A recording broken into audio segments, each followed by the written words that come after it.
of exploring the different foods around the world. But in Scotland, we want to try, what is it? The whiskey. My work history was basically, and I think of it humorously now, my education is as an educator. I have a master's in education. I taught for about 8 years. I always stayed away from the lower grades because I didn't feel I was capable of teaching reading, which is so true.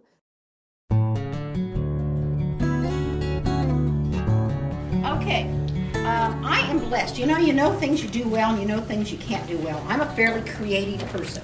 I can't spell well. I'm dyslexic. Lovely to find out once you have children that you're dyslexic, when you have dyslexic children. So, there's certain things that you need to get when you do good tours. And one of the things I learned early on is I needed somebody who knew a lot about Indiana. I would think that's probably one of the hardest things. I think a lot of people that have a learning disability start out not feeling good about themselves. And I think that's the biggest stigma that can affect you. When I retired as a director of a nonprofit, I decided to start a tour business, and I sat down and thought, how am I going to make my business work? Not wanting to put a lot of money into it to start it, but having to have a lot of clients to make a full bus for a trip or whatever.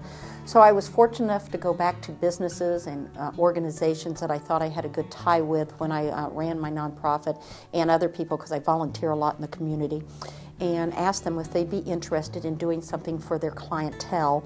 So I started my business a little differently. I ran it through, like a nonprofit, you might say. I found people to underwrite me to start my business. Well, I first met Sue when I went to what used to be Ayers, and I had gone up there and I went past the Oasis door and I stopped and asked, what is Oasis? And of course Sue was there. It was just a few months after they'd opened, and Sue was there, and she explained it was for seniors, and I, oh great, and I joined and started into classes with her. And then just a couple months later, she mentioned one day to me, she said, oh, Methodist Hospital had donated a computer. If they could find somebody to run one. I said, oh, I know how to run a computer. And I really needed that because after my accident, I had a near-fatal accident the year before, my company had retired me, so I felt like nobody needed me anymore. And I was real down in the dumps, and that gave me the, oh, somebody needs me. I can run the computer. It's an odd thing. Like I hired someone the other day, and well, about 6 months ago, and I used to have, let's say I have a sheet of paper, the travelers who were on it. I could tell her almost all 20 trips if somebody was on a trip, and I could tell her that they were probably the 6th person down on the list. Mm-hmm. Could I spell the next word or their name? Maybe not, but yet, in that case, or a traveler could be on the bus and say, did I sign up for that trip? I can remember those things.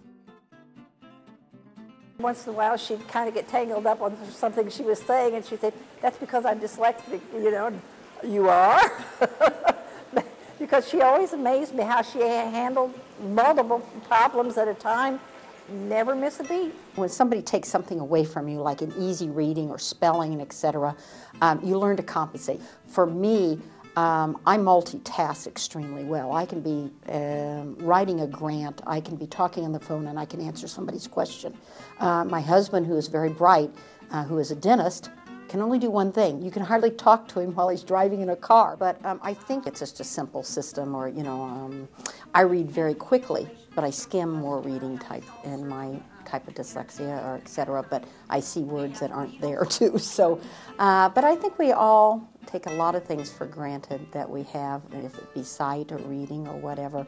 But I think dyslexia has also given me a gift of other items that I didn't have, possibly. You need to be needed. And Sue made you feel that way, very much.